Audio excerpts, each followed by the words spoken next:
Crescendo com Davi, 4 lições preciosas da sua jornada. E hoje nós estamos na última lição e nós falaremos um pouquinho hoje de 2 Crônicas, capítulo 1. 2 Crônicas 1, e nós leremos do versículo 1 ao versículo de número 12. 2 Crônicas 1, do 1 ao 12, que diz assim: Salomão, filho de Davi, fortaleceu-se no seu reino, e o Senhor seu Deus era com ele, e o engrandeceu sobremaneira. E falou Salomão a todo Israel, aos capitães de 1000 e de 100, aos juízes e a todos os governadores em todo Israel, chefes das famílias.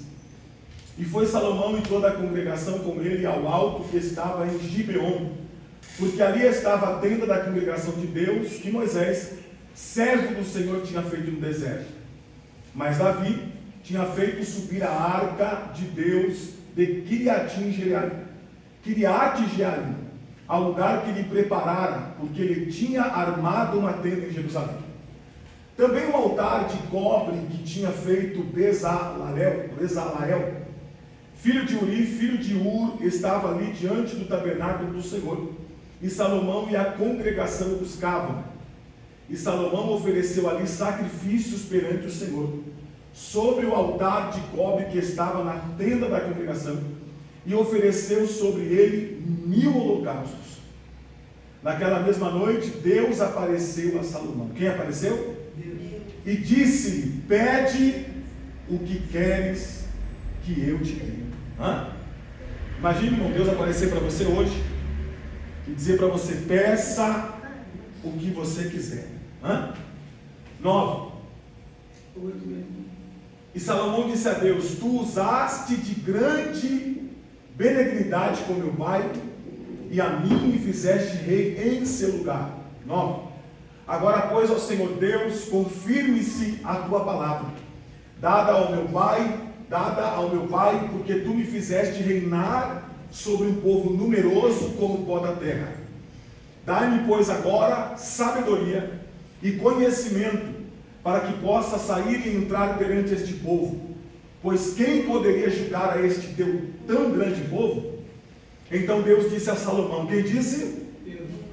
Porquanto houve isto no teu coração, e não pedistes riquezas, bens ou honra, nem a morte dos que te odeiam, nem tampouco pediste muitos dias de vida, mas pedistes para ti sabedoria e conhecimento, para poderes julgar a meu povo, sobre o qual te constituí rei. Aí 12.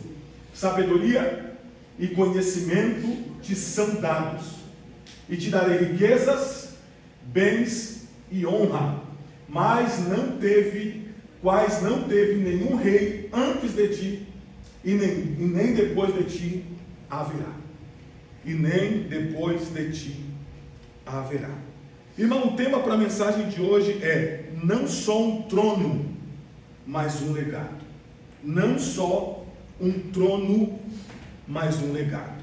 E você entenderá no decorrer da minha fala o porquê que eu quero finalizar com esse tema: não só um trono, mas um legado. Nós estamos, como eu disse, quatro segundas-feiras falando sobre Davi. E nós aprendemos no decorrer dessas 3 segunda-feiras lições muito preciosas. E uma das lições que eu particularmente, em todas essas segundas-feiras nas quais nós falamos, eu acho que é a mais importante no que diz respeito a Davi, é o que ele deixa para o seu filho. É o que ele deixa para o seu filho. É engraçado, irmãos, porque quando você vai falar de Davi, para você que não sabe, Davi teve quase 20 filhos. Davi teve quase 20 filhos, até porque nessa época, ou na época de Davi, ou nos tempos passados, até hoje, em alguns lugares do mundo, a poligamia ainda é algo muito comum. Então, há homens que têm mais de uma mulher, né? Então, a poligamia é algo muito comum, não significa dizer que é bíblico, mas em alguns lugares, a poligamia é algo ainda muito comum. Então, era muito natural, nesses lugares, nessas épocas, os reis terem muitas mulheres, né? Assim como também tinham muitas concubinas. Então eles tinham as suas esposas, que era com o qual casavam-se, constituía matrimônio, mas entre isso também tinha as suas concubinas, né? Então esses homens tinham muitas mulheres. E Davi contraiu muitos matrimônios, até porque alguns matrimônios que Davi contraiu foi por questões políticas, né? Às vezes eles faziam alianças políticas para poupar da guerra, ou para que em tempo de guerra esses povos pudessem se unir a eles e irem à guerra com eles. Então Davi teve aproximadamente 20 filhos. Uns dizem que menos, outros dizem que mais, mas a maioria dos estudiosos concordam que Davi teve 20 filhos. E é interessante porque o sucessor no trono de Davi, ele não foi o seu primogênito. O sucessor no trono de Davi não foi o seu primeiro filho. Ao contrário disso, quando você vai estudar um pouquinho, você saberá que Salomão, ele era o 10º filho de Davi. Ele era o 10º filho de Davi. E a propósito, Salomão era filho de Batseba. Batseba, Davi, essa mulher, Davi, vamos dizer que ele tomou essa mulher do seu companheiro, que era Urias, um dos soldados do seu exército, que uma certa vez foi para a guerra, você conhece bem a história.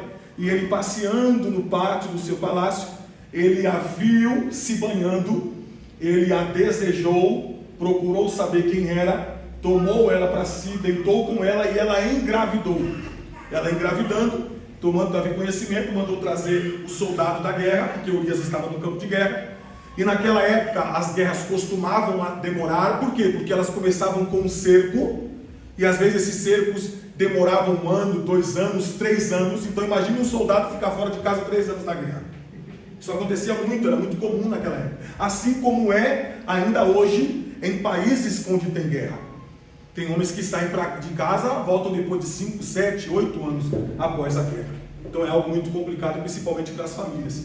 Mas no caso de Batseba, ela não traiu Urias porque estava solitária. Ao contrário disso, ela foi obrigada a deitar-se com o rei, porque afinal de contas ele era o rei. A palavra do rei não é revogada. Ele queria, ela tinha que ceder. Ele era o rei. E por fim ela engravidou. Engravidando, ele manda matar o soldado. Matando o soldado, ele toma ela para si. Ela passa a ser sua mulher após a morte de Urias. E ela teve 4 filhos, dos quais, dos 4 que ela teve, Salomão não é o primeiro. O primeiro morreu, porque era o fruto do adultério, morreu como punição de Deus. Mas ela teve 4 filhos depois, e Salomão é o 4º desses filhos que ela teve. Então desses 4 filhos, Salomão é o último, é o caçula.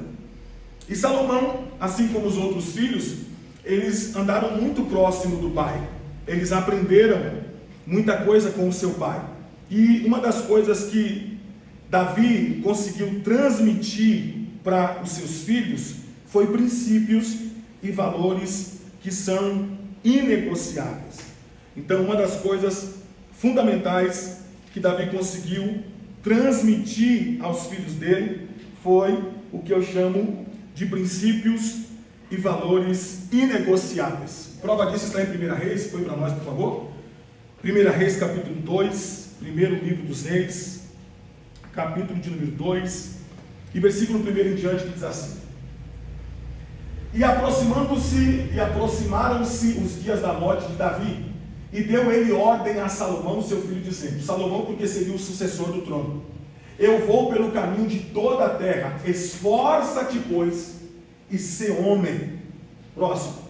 E guarda a ordenança do Senhor, teu Deus, para andares nos seus caminhos, e para guardares os seus estatutos e os seus mandamentos, e os seus juízos e os seus testemunhos, como está escrito na lei de Moisés, para que prosperes em tudo quanto fizeres, e para onde quer que fores.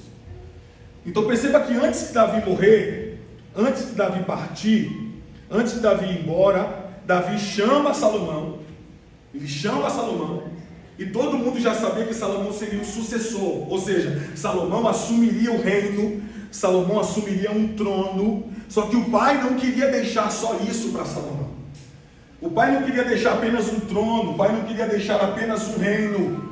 Ele queria deixar ao seu filho princípios inegociáveis. Princípios esse que faria com que ele o quê? Prosperasse. Princípios esse que fizesse com que ele crescesse, que fizesse com que ele avançasse. Então, porque é importante a gente analisar isso, é importante a gente pensar isso, irmão, porque Deus não é diferente comigo e com você. Porque Deus ele não quer apenas nos dar uma bênção. Escute isso. Deus não quer apenas nos dar uma bênção. Não. Ao contrário disso, Deus quer que nós permaneçamos abençoados.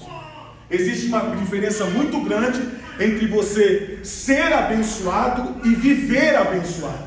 Porque ser abençoado pode ser algo momentâneo. Sim ou não? Você pode receber algo hoje e perder amanhã, sim ou não? Você pode sim. Você pode ser abençoado hoje e você perder essa bênção amanhã. Agora, viver abençoado é uma condição. E é o que Davi está dizendo para o teu filho. Eu estou te abençoando com o reino. Você é o sucessor. Agora, se você quiser permanecer nessa condição, se você quer permanecer nessa bênção que eu estou transferindo para você, então ouça o que o Senhor está dizendo. Guarde os princípios de Deus. Guarde o conselho de Deus, guarde a palavra de Deus e você vai prosperar. Você vai o quê? Ou seja, o que Davi estava dizendo para Salomão? Salomão, a partir de agora você vai assumir o reino, e assumir o reino significa assumir responsabilidade. Assumir o reino significa assumir maturidade. Assumir o reino significa assumir integridade. Ou seja, você precisará, a partir de agora, andar com responsabilidade, com maturidade e com integridade. E aí Davi está dizendo para ele, se você fizer isso, filho, se você fizer o que o pai está falando para você, o pai está transferindo um reino para você, um trono para você, um povo para você. Se você fizer isso, se você passar a andar com maturidade, com responsabilidade, com integridade, você vai prosperar. Olha que coisa extraordinária, irmão. Olha que coisa maravilhosa. É por isso que o tema desse sermão hoje é justamente esse: não só um trono, mas um legado. Porque ele poderia ter recebido um trono e perdido esse trono, mas ele recebeu o trono e ele manteve aquilo que o pai deu para ele, e ele multiplicou. Vamos para o texto agora que nós lemos? 2 Crônicas, capítulo 1. E vamos ler aqui algumas coisas importantes que Salomão fez para que ele pudesse permanecer na bênção, para que ele pudesse prosperar, continuar prosperando, continuar crescendo. Coloca para mim a partir do versículo 4. Mas Davi tinha feito subir a arca de Deus de Quiriate-Jearim ao lugar que lhe preparara, porque ele tinha armado uma tenda em Jerusalém. No versículo 4 está apontando que a arca do Senhor, ela subiu para Jerusalém, e nós sabemos bem que no Antigo Testamento o Espírito Santo não habitava em nós. No Antigo Testamento o Espírito Santo descia, e ele descia nesse lugar. Era a arca do Senhor que ficava dentro do tabernáculo, e o Senhor descia lá. Então a arca representava a presença de Deus. Então o que está sendo informado para nós aqui? Está sendo informado que Salomão, ele agora vai buscar a presença de Deus. Porque, irmão, não adianta ter um reino e não buscar a presença de Deus. Não adianta. Não adianta você prosperar e não buscar a presença de Deus. Não adianta você atingir os seus objetivos e não buscar a presença de Deus. Até porque lá em João, não precisa colocar não. Lá em João 17,5 diz o quê? Na parte B: sem mim nada podeis o quê? Não vai poder fazer. Então você pode até chegar em algum lugar com Jesus, irmão. Escute isso que eu estou dizendo para vocês. É que nem Salomão. Salomão, você vai assumir o reino. Agora, se você quiser permanecer, você precisa buscar a Deus. Ou você precisa continuar buscando ao Senhor. E isso é para mim e para você, meu irmão. Porque infelizmente tem muitos crentes que são assim. A gente busca a Deus na nossa necessidade, mas quando chega aquilo que a gente está necessitando, a gente se acomoda. Acontece isso na nossa vida ou não acontece? A gente se acomoda. Porque afinal de contas a gente já recebemos o que queria, a nossa necessidade já foi suprida. Mas não, irmão. A Bíblia diz que nós precisamos buscar o Senhor enquanto podemos achar. Devemos invocá-lo enquanto Ele está perto. Você sabia que em Deuteronômio antes do povo entrar na terra prometida, uma das advertências que o Senhor mais fez ao povo não foi só na questão de se contaminar. Se contaminar foi uma das instruções que Deus deu. Não se contamine com esses povos, com seus costumes, com as suas tradições. Ao contrário disso, se afaste. Mas Deus também deu um outro conselho muito importante. Deus disse: olha, quando vocês prosperarem, cuidado para não se afastarem de mim. Tem a fala de um pastor hoje que eu acho muito interessante. Ele disse que hoje em dia o sucesso é mais perigoso do que a perseguição. Porque a pessoa, quando está bem, irmão, pode perceber isso. A maioria do ser humano, quando está bem, ele não precisa de Deus. Você pode perceber, irmão. Vai falar com uma pessoa de Deus que está bem na linha. Vai falar com uma pessoa que está bem.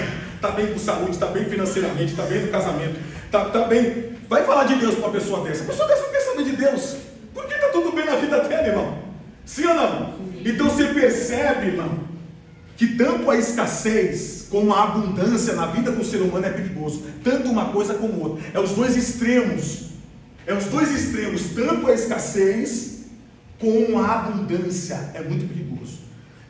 Se não me falha a memória, Provérbios 31:7. Coloca aqui, deixa eu ver se é isso. Se não for 31:7, é 37. Olha o que diz as escrituras, irmãos. Então é isso. Que beba e esqueça da sua. Coloca o 6. Deixa eu ver do 6. Dai bebida forte ao que está prestes a perecer. Coloca o 30, eu acho que é o 30. Provérbios 30, versículo 7.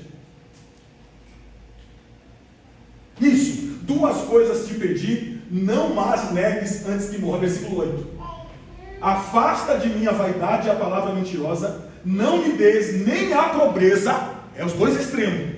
Nem a pobreza e nem a riqueza. Mantém-me do pão da minha porção costumeira.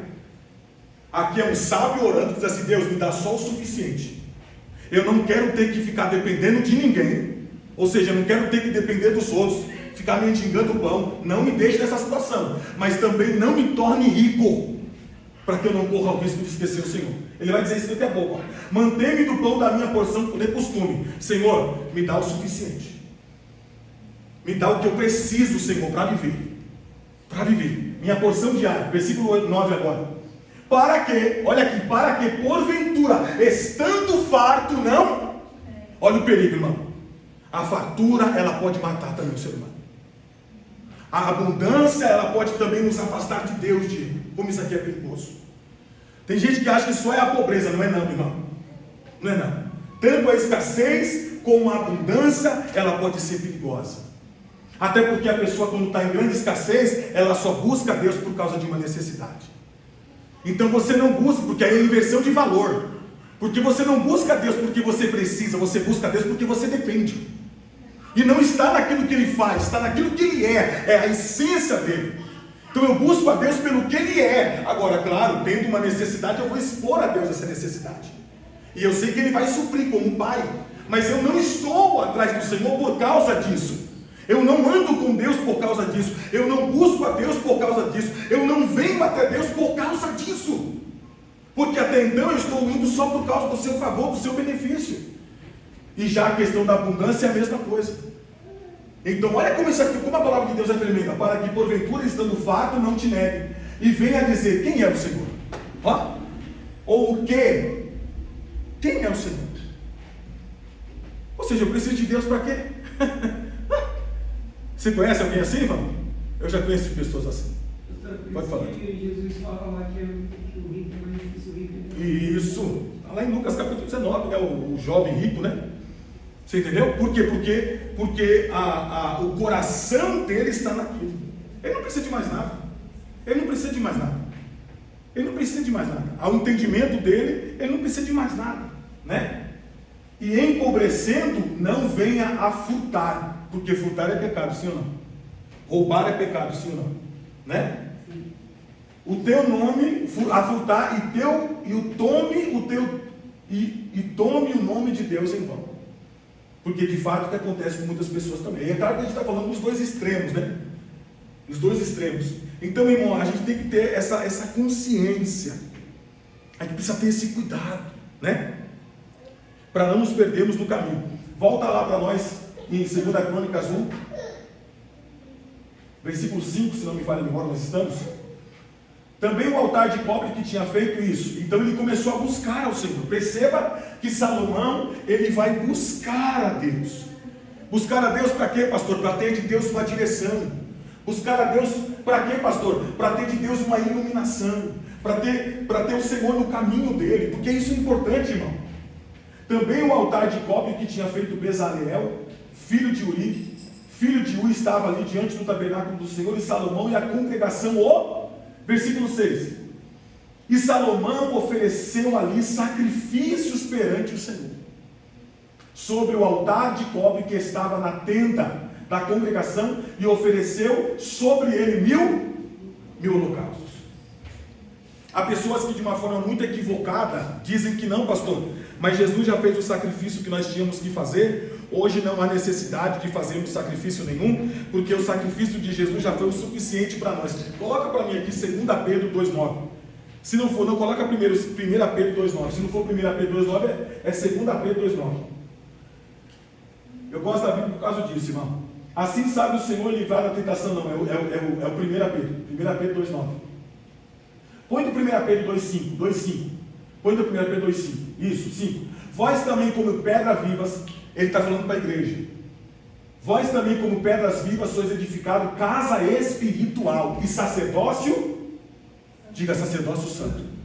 O que o sacerdote fazia no Antigo Testamento, pastor? Qual era a função de um sacerdote? O sacerdote era o que representava Deus diante dos homens e representava os homens diante de Deus. E como é que ele fazia isso, pastor? Através de sacrifícios. Por quê? Porque o povo oferecia o sacrifício, mas quem apresentava para Deus era o sacerdote. O povo não podia apresentar o sacrifício. O povo levava o sacrifício até o sacerdote, e é o sacerdote que fazia o sacrifício diante do altar para Deus. Então a função do sacerdote era essa. Era aquele que representava Deus diante dos homens, e representava os homens diante de Deus. E aqui está dizendo que nós somos o sacerdócio santo. Ou seja, essa transferência de fazer sacrifícios hoje, ela foi transferida para todo mundo. Naquela época era só os sacerdotes, aqueles que Deus elegeu. Agora Pedro está dizendo que todos nós somos sacerdotes. Nós fomos instituídos sacerdotes do Senhor para apresentar sacrifícios espirituais. Para oferecer sacrifícios espirituais agradáveis a Deus por... Esse sacrifício que tem que fazer eu e você. Pastor, qual o sacrifício é esse? Sacrifício de oração, sacrifício de jejum. Irmão, é sacrifício ou não é? Irmão, orar é um sacrifício ou não é um sacrifício orar, irmão? Quem começa a orar animado, depois de 5 minutos já está dormindo. Quem começa, irmão? Quem começa? É um sacrifício. Meu irmão, é um sacrifício. Não é um sacrifício. Tem uma fala que o nosso pastor presidente usa muito na sede, que diz assim: ore com vontade, ore sem vontade, ore até ter vontade. O difícil é você chegar até o ter vontade, né, irmão?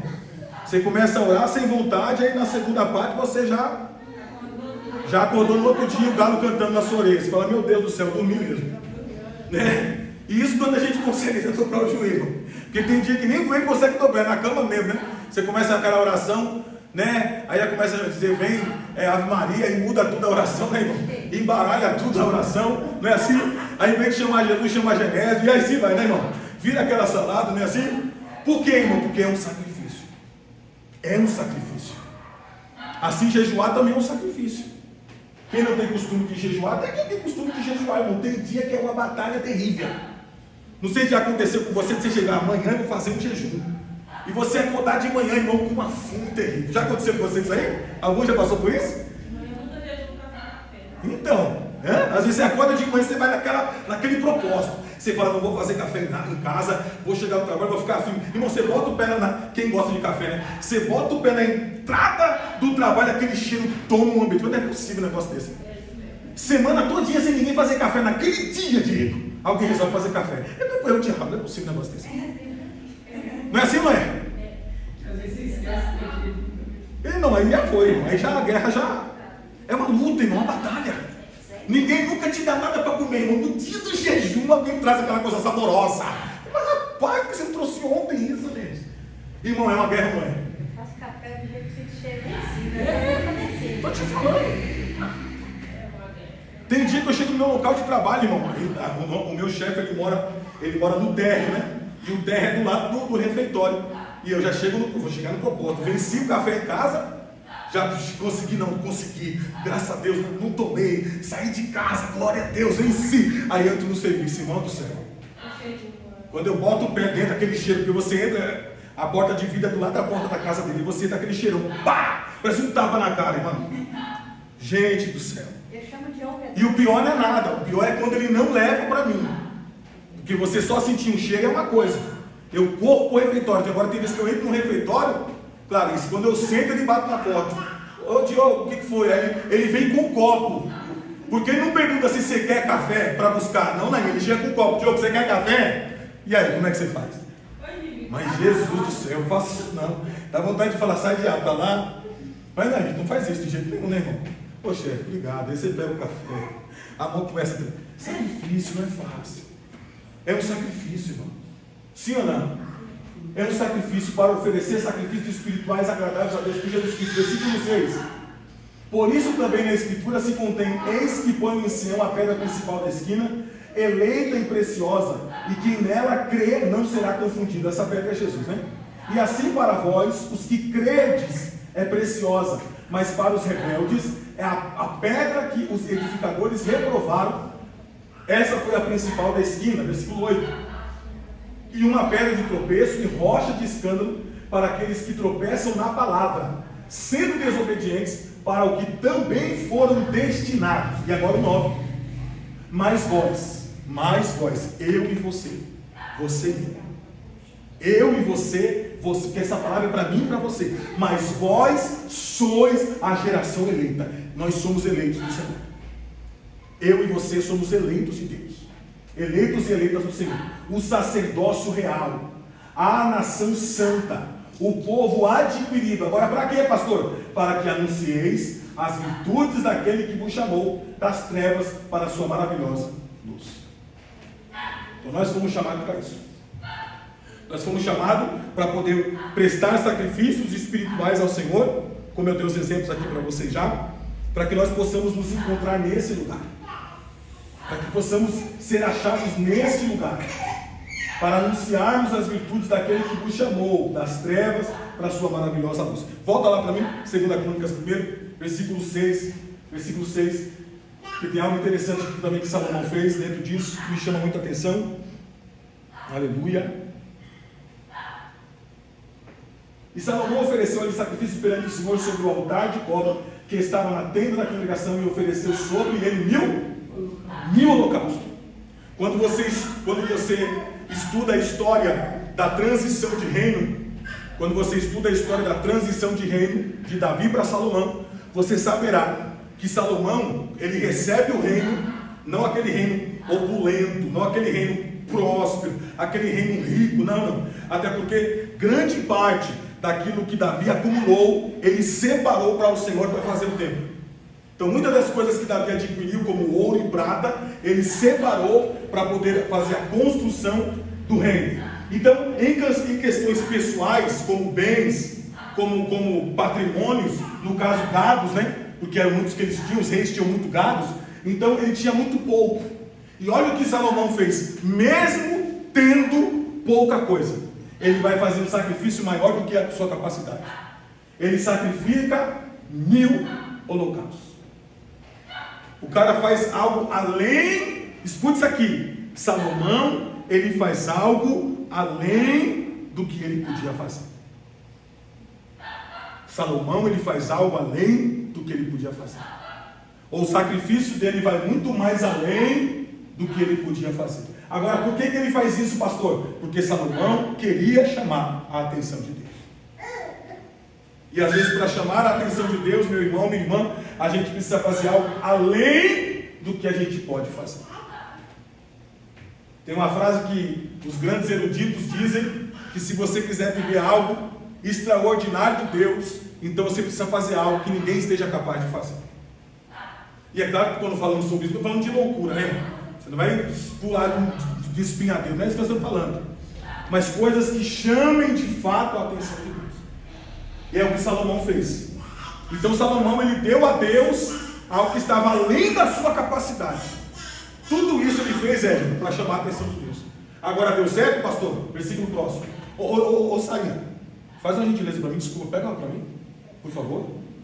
Naquela mesma noite, naquela o quê? Irmão, no mesmo dia, ou na noite do dia que ele terminou o dia ali, que ele terminou, pois não, pode falar. Eu lembrei que tinha falado. Entendeu? Quando ele terminou o holocausto, terminou tudo aquele sacrifício, terminou aquele propósito, terminou tudo e foi dormir, na mesma noite, o Senhor apareceu para ele. Na mesma noite, irmão. Eu sempre digo para vocês aqui que a fé honra a Deus e Deus honra a fé. Você pode procurar qualquer personagem antes de Salomão. Você verá que ninguém antes de Salomão fez o que ele fez. Mas também ninguém recebeu a visitação de Salomão como ele recebeu. Porque quando Deus aparecia para os outros antes de Salomão, era sempre para revelar alguma coisa, né? Deus aparecia para revelar alguma coisa. Agora aqui não. Deus se aparece para Salomão para fazer uma pergunta. Ou seja, ele conseguiu chamar a atenção de Deus, sim ou não? Ele conseguiu chamar a atenção de Deus.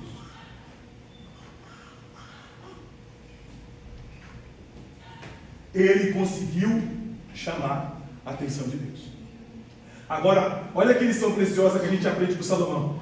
Naquela mesma noite, Deus apareceu a Salomão e disse-lhe: pede o que queres que eu... Irmão, cai para nós, cai para nós. O cara acabou de assumir um reinado. Ele acabou de assumir um reino, irmão. Ele tem muitos desafios pela frente. Tem muitos desafios. Ele tem desafios de guerra, desafios políticos, desafios familiares, desafios financeiros. Ele tem muitos desafios na frente dele. Nesse momento, penso eu que nesse momento deve ter passado um monte de coisa na cabeça dele. Porque o Senhor aparece para ele e diz para ele: pede o que você quiser, meu amigo. Pede o que você quiser. Ele não pediu saúde, ele não pediu dinheiro. Coloca aí o versículo próximo. Ó. E Salomão disse a Deus: tu usaste de grande benignidade com meu pai, e a mim me fizeste rei em seu lugar. 9. Agora, pois, ó Senhor Deus, confirme-se a tua palavra, dada a meu pai Davi, porque tu me fizeste reinar sobre um povo numeroso, como o pó da terra. Aí viu o pedido no 10: dai-me, pois, agora. Ele não pediu ouro, ele não pediu prata, ele não pediu longevidade de vida, ele não pediu saúde, ele não pediu que Deus destruísse os inimigos dele. Tudo isso estava diante dele. É como se fosse uma mesa. Eu vou conjecturar. É como se Deus tivesse colocado diante dele uma mesa, e tudo que ele precisava estava diante dele ali. É o que Deus está fazendo aqui. É como se Deus tivesse colocado diante dele uma mesa, e nessa mesa houvesse tudo que ele precisava, tudo que ele necessitava, estava na mesa disposto. E ele podia escolher o que ele quisesse. E o que Salomão faz, pastor? Ele não escolhe nada do que está na mesa. Ele não escolhe nada do que está na mesa. Ele não faz nenhuma escolha relacionada com a vontade dele. Ele não faz nenhuma escolha relacionada com o desejo dele. Ele não faz nenhuma escolha relacionada com a sua necessidade, nem com o seu reino. Olha o que ele faz. Versículo próximo. Ah não, é lá mesmo, é lá mesmo. Dai-me, pois, agora o quê? Sabedoria e conhecimento.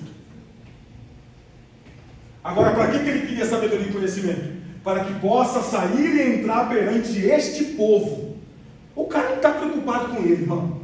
Ele está preocupado com o povo de Deus. Senhor, eu preciso de sabedoria, de entendimento, para poder entrar e sair nesse povo aqui que é teu, poder me conduzir, poder instruí-los, poder guiá-los, poder direcionar. Irmão do céu, o cara fez o pedido certo. Ó, pois quem poderia julgar a este tão grande povo? Aí, olha o versículo 11, olha o que Deus responde para ele. Então Deus disse a Salomão: porquanto houve isso no teu coração, trazendo para mim, trazendo nas minhas palavras, sabe o que Deus está dizendo? Porque você fez o pedido certo. Porque, irmão, a gente pode pedir muita coisa para Deus, sim ou não? Mas existem pedidos que são pedidos certeiros. Ô Salomão, você fez o pedido certo. Você fez a escolha certa. Ou seja, na mesa, volto a fazer a conjectura da mesa. Na mesa tinha tudo o que você precisava, estava disponível para você, era só escolher. Mas você não escolheu nada da mesa. Não. Você foi além disso. Você deixou a sua vontade, você deixou o seu desejo, você deixou o seu querer e você escolheu o meu. Olha que coisa linda, irmão. Porque o que Salomão está fazendo aqui é escolhendo a vontade de Deus. Por quê? Porque Deus queria um sucessor como Salomão para poder continuar instruindo o povo, guiando o povo, dirigindo o povo. E a pessoa só pode fazer isso com sabedoria de Deus, irmão. Ó, então Deus disse a Salomão: porquanto houve isso no teu coração e não pediste riqueza, você não pediu. Você podia ter feito isso e não fez. Bens ou honra, nem a morte dos que te odeiam, nem tampouco pediste muitos dias de vida, mas pedistes para ti sabedoria e conhecimento, para poderes julgar a meu povo, sobre o qual te constituí rei. Olha o resultado, versículo 12. Sabedoria e conhecimento te são dados. Agora parou por aí? Não. E te darei riquezas, bens e honra, quais não teve nenhum rei antes de ti, e nem depois de ti haverá. Porque, irmão, quando nós fazemos a escolha certa, Deus dá para a gente até aquilo que a gente não precisa, ou até aquilo que você não pediu. Você deseja, mas você não pediu. Você precisa, mas você não pediu. Você necessita, mas você não priorizou isso. Coloca para nós aqui, Mateus 6,33. Pronto. Foi justamente o que Salomão fez, foi isso aqui, ó. Ele priorizou o reino. Mas buscai primeiro o quê? O reino de Deus. Salomão não se preocupou com ele naquele momento.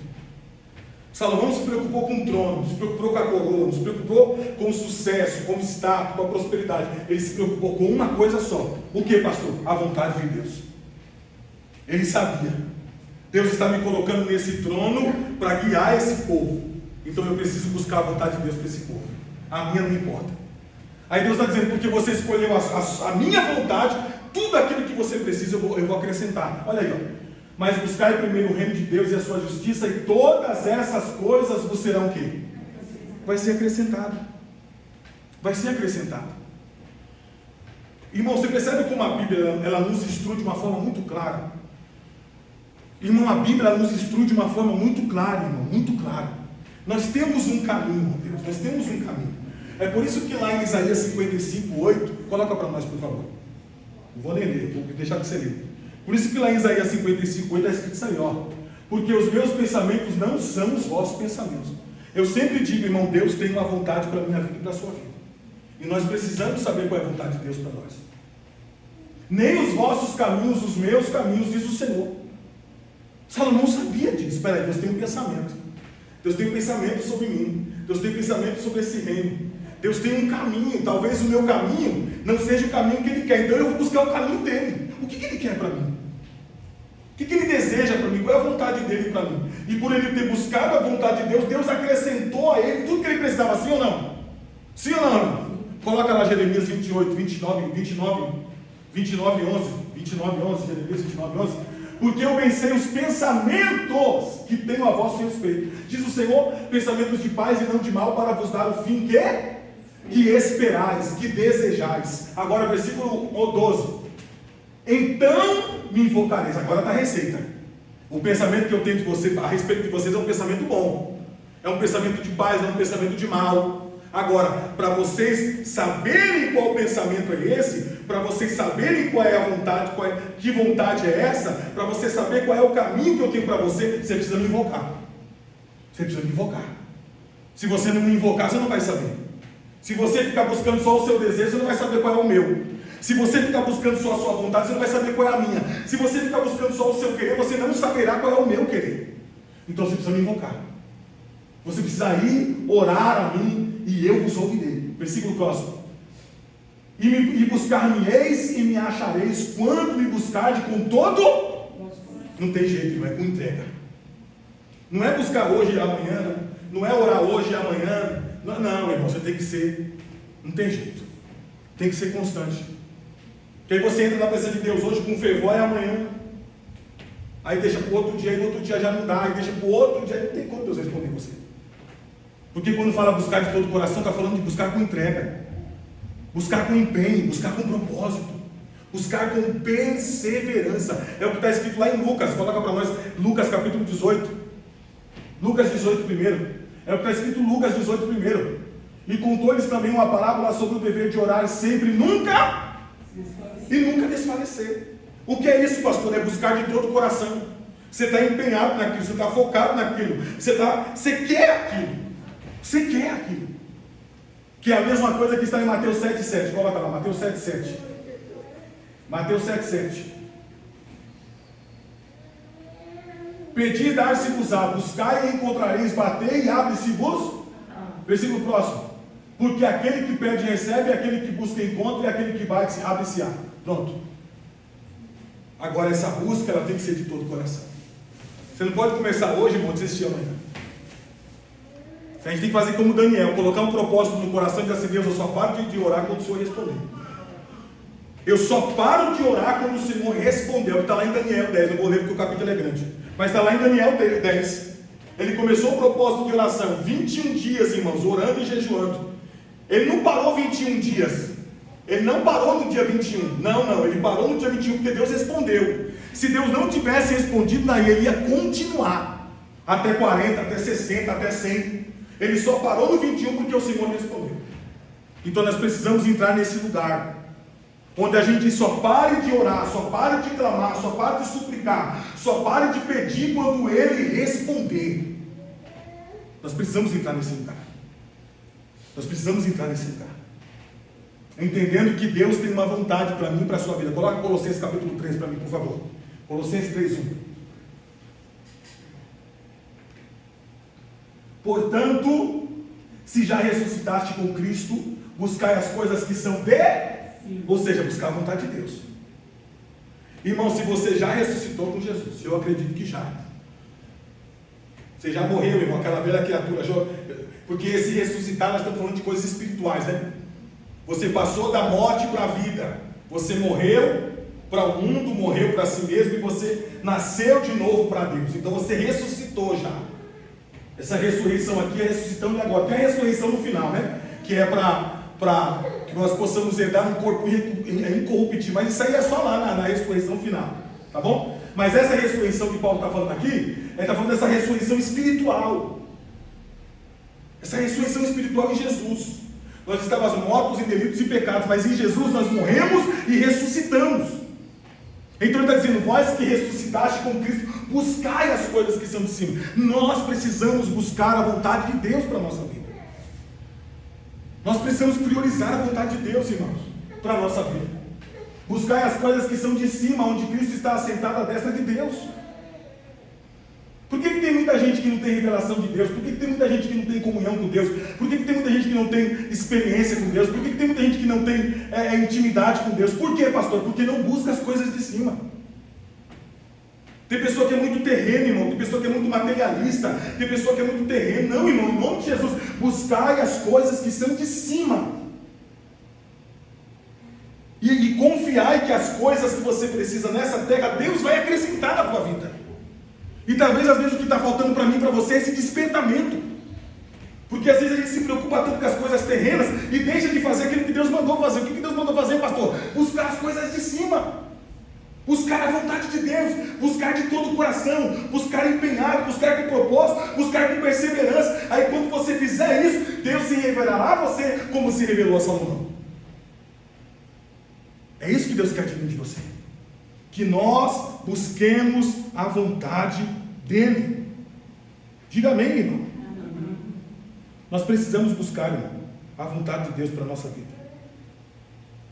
Nós precisamos buscar. Deixa eu falar de alguns versículos aqui que podem atrapalhar essa questão de nós não buscarmos a vontade de Deus. Porque, irmão, quando nós não buscamos a vontade de Deus, a nossa vontade permanece. A nossa vontade se sobressai. A nossa vontade.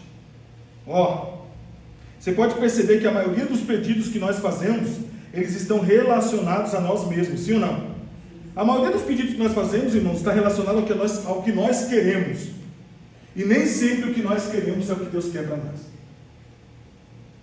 Coloca para mim, por favor, Tiago capítulo 1, versículo 14 e 15. Tiago 1, 14 e 15.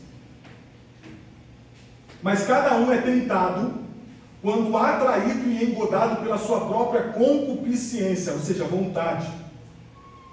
Depois, havendo a concupiscência concebida, dá à luz o pecado. E o pecado, sendo consumado, gera morte. Porque dependendo da sua vontade, é até pecado. Né? Romanos 13, 14. Romanos capítulo 13, versículo 14. Romanos capítulo 13, versículo 14. mas revestivos do Senhor Jesus Cristo, e não tenhais cuidado da carne em suas concupiscências. Porque quando a Bíblia fala de carne, ela está falando de vontade, ela está falando de desejo. Então, quando nós nos revestimos do Senhor Jesus Cristo e deixamos a carne de lado, irmão, a vontade de Deus permanece sobre nós. A vontade de Deus prevalece sobre nós. Tiago capítulo 2, versículo 16 e 17. E algum de vós lhes disser: ide em paz, aquentai-vos e fartai-vos, e não lhes derdes as coisas necessárias para o corpo. Isso. Que proveito virá daí?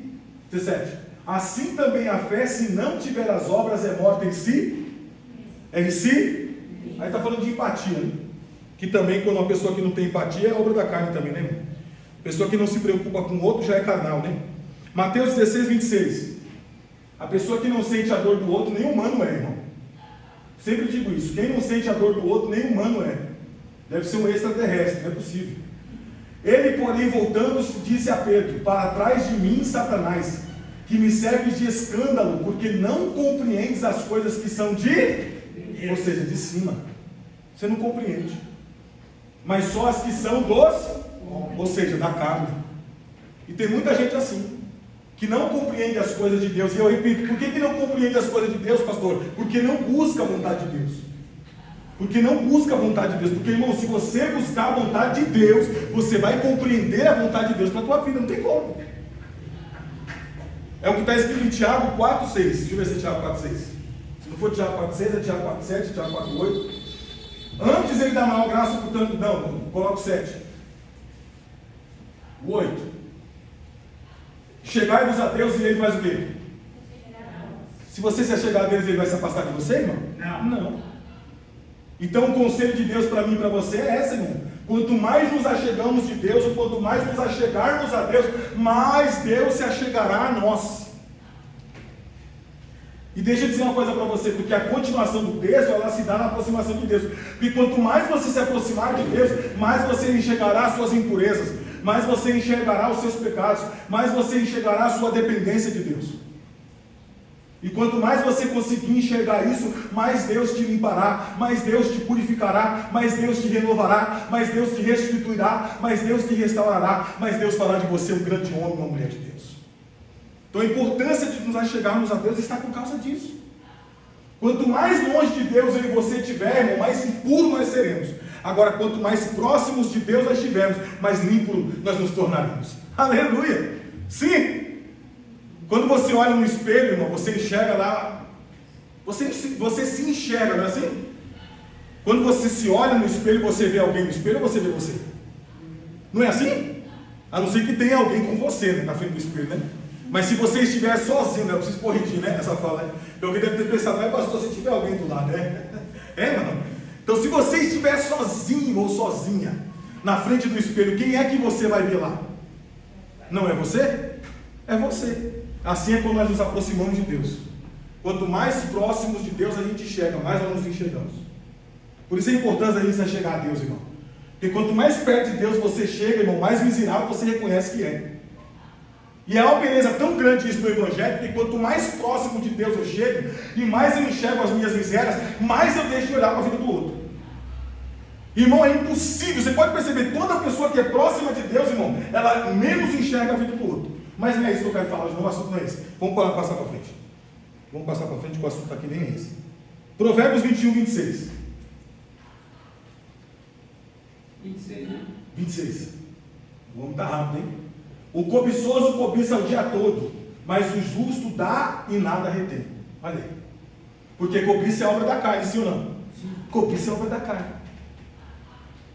Mas o justo dá e nada retém. E aí, você já viu alguma alma generosa, irmão? A Bíblia diz que a alma generosa, ela vai o quê?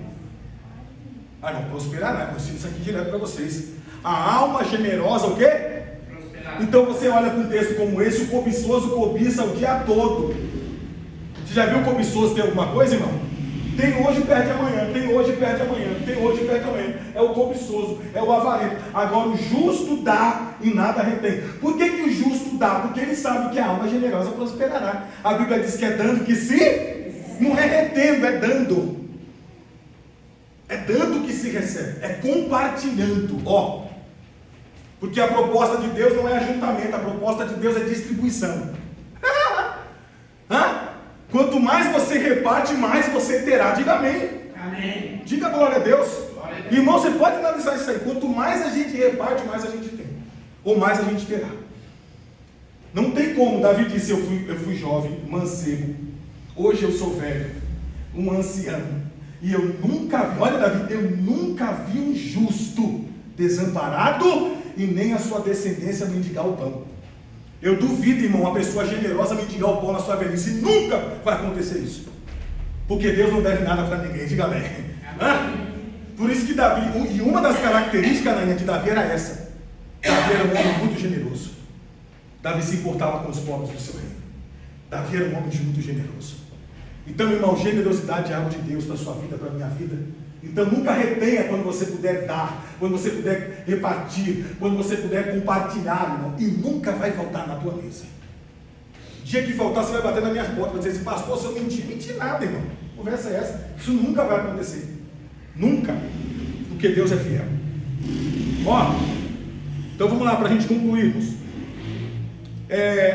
Agora deixa eu dizer uma coisa para você. Nós estamos falando sobre vontade. E nós vimos que Salomão, volta lá para a gente, 2 Crônicas 1, versículo 8, né? Paramos no 8, deixa eu ver se foi no 8 ou no 7. 2 Crônicas 1, 8. E Salomão disse a Deus, tu usaste 9. Agora, pois, ao Senhor Deus, confio 10. Dai-me, pois, agora a sabedoria, agora tem um 11, que foi o resultado, né? Então Deus disse a Salomão, porquanto houve isso no teu coração e não pediste, você não buscou a tua vontade, meu filho. Porque você não buscou a tua vontade, você buscou a minha, tudo aquilo que você precisa, eu vou te dar, mesmo se você não pedir. Olha que coisa tremenda, irmão. Olha que coisa maravilhosa. Você buscou a minha vontade, porque você buscou a minha vontade, aquilo que você não pediu, vai no pacote para você. Irmão, está no texto. E eu li para vocês Mateus 6,33. Buscai primeiramente o reino e a sua, e as demais coisas lhes serão. Irmão, você acha que Deus é mentiroso? Diga a verdade para mim. Você acha que Deus é mentiroso, irmão? Mentiroso é o diabo. Deus, ele é fiel para cumprir a palavra dele. Deus, ele é fiel para cumprir a palavra dele, irmão. Se você olhar para a Bíblia e dizer, Deus, eu acredito nesse negócio aqui, se o Senhor falou que é assim, então eu vou fazer desse jeito. Oh, glória a Deus, irmão. Não vai dar errado nunca. Agora, se você ficar buscando a tua vontade, irmão, aí você vai ter dor de cabeça. Por isso a proposta de Deus para mim e para você nessa noite é, busca a vontade dele. Busque a vontade de Deus. Agora escute, é possível que Deus permita a nossa vontade, mesmo não sendo a dele. Repito, é possível que Deus permita a nossa vontade, mesmo não sendo a dele. Porque Deus não é carrasco. Coloca para nós aí Mateus 19. Mateus 19. Eu não quero falar de casamento aqui não. Eu vou usar só o versículo aqui. Versículo 7 e 8. Aqui o texto está falando sobre uma pergunta dos fariseus a respeito de casamento, de divórcio, de carga de desquite, mas eu quero só destacar o versículo 7 e 8. Disseram-lhe eles então, por que mandou Moisés dar-lhe carta de divórcio e repudiá-la? Versículo 8. Disse-lhe ele, Jesus, Moisés deu por causa da dureza dos vossos corações. Vos permitiu repudiar vossas mulheres, mas ao princípio não foi. Ou seja, Deus dizendo assim, é claro que aqui é um caso específico, mas isso se aplica a todas as áreas da nossa vida. É o Senhor dizendo, Deus permitiu porque vocês são teimosos, porque vocês são obstinados, mas nunca foi a vontade de Deus. Então é possível Deus permitir algo na minha vida e na sua vida, mas nunca foi a vontade dele. Coloca outro texto aqui, Romanos 1, 24.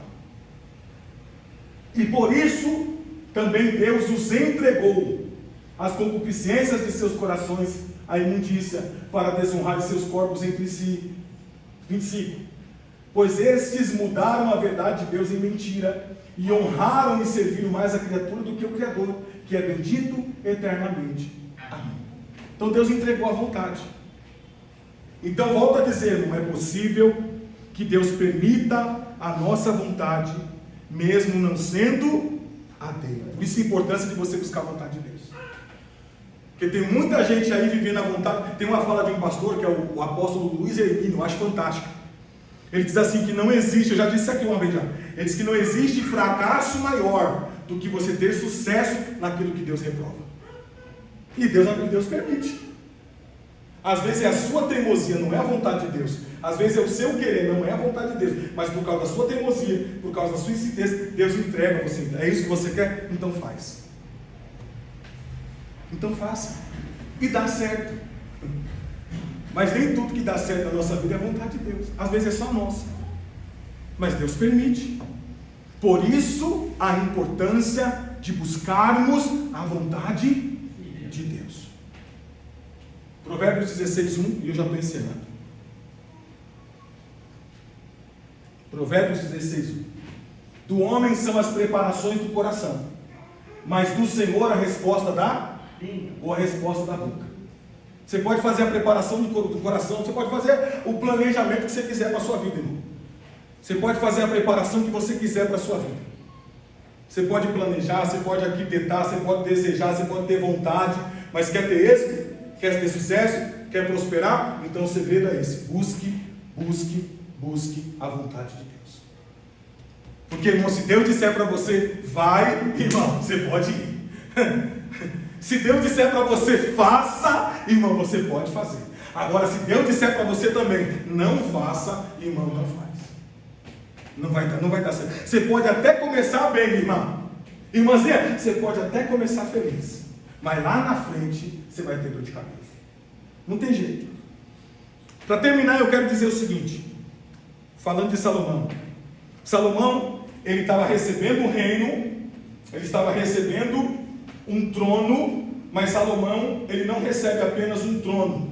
Ele recebeu do pai dele também princípios e valores inegociáveis. E quando ele está recebendo o trono, ele coloca em prática os princípios e valores que ele aprendeu com o pai. E por isso ele teve sucesso. E aí eu coloquei aqui para não esquecer, e grave isso no seu coração. Quando você busca um trono, você perde um reino.